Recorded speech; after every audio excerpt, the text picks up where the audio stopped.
Namaste and welcome back to today's episode of Mahabharata Matters. In the previous episode, we saw that the Pandavas were living in Ekachakra Nagari. Bhima had killed Bakasura. After that, they continued living in their disguise. One day, a traveler came along and decided to stay at the Brahmin's house.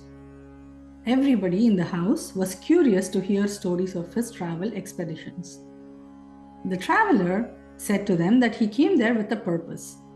He wanted to spread the word of Draupadi Swayamvara far and wide. Now, who was Draupadi? He narrated the story of Drona and Draupada's vengeance. How Arjuna had successfully given his Guru Dakshina to Drona. Although the Pandavas themselves were the people who did the act, they listened patiently. They let him speak. The traveler continued the story. He told them, although Drona forgave Drupada, Drupada started building vengeance and hateful feelings towards Drona. He wanted to beget a son who would kill Drona in the future. He also wanted to beget a daughter to give in marriage to Arjuna because he was enamored by his skills. So he performed a Putrakama Yajna, at the end of which a very divine-looking person came riding a chariot. He was named as ṣṭadyumna. After that, out of the same yajna came a beautiful lady who was dark-skinned and gorgeous like nobody else had seen. She was named as Draupadī because she came out of Drupada's yajna. She was also called Panchali because she was the princess of Panchala Desha. She was also called Krishna because she was dark-skinned. She was called Yajnaseni because she came out of a yajna.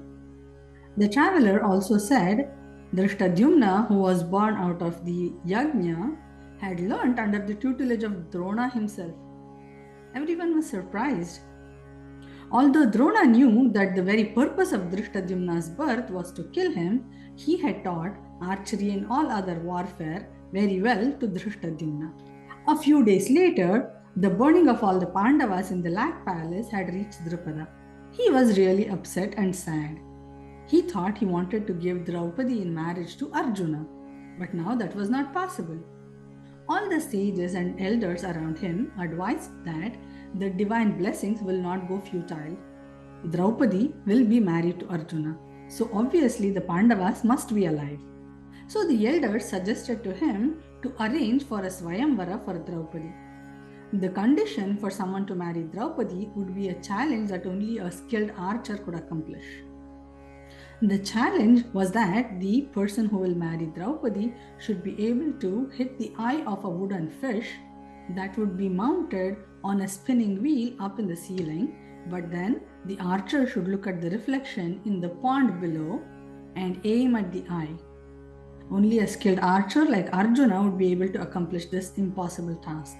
Hence, they had decided to make this as the condition for marrying Draupadi. The traveler narrated all these incidents. He even joked, maybe I am narrating the story to Arjuna himself. He did not know he really was. After this, except the Pandavas, everybody went to sleep. The Pandavas got thinking, is that a sign? Are they supposed to come out of their disguise? They did not know how to express this to Mother Kunti. Kunti, having understood their thoughts, she told them, I think we have lived in Ekachakra Nagari enough. It is time for us to travel towards Kampilya Desha. The next day, they all started traveling towards Kampilya. So, what is the takeaway from this story for us? Listening is a great skill and a virtue too. The Pandavas, although they knew the traveler was narrating their own story, they did not volunteer to give the details. They listened to him patiently. That's something we can learn from this episode. Also, we can see that Drona had a magnanimous heart. He knew that there was no point fighting destiny. ṣṭadyumna was born to kill him. The very purpose was his death. Still, as a teacher, he did his dharma. He taught perfect warfare and all the weaponry and archery especially to ṣṭadyumna. It is a teacher's dharma to give all the knowledge possible to a seeker. Drona had done that perfectly. That's something to emulate for all teachers.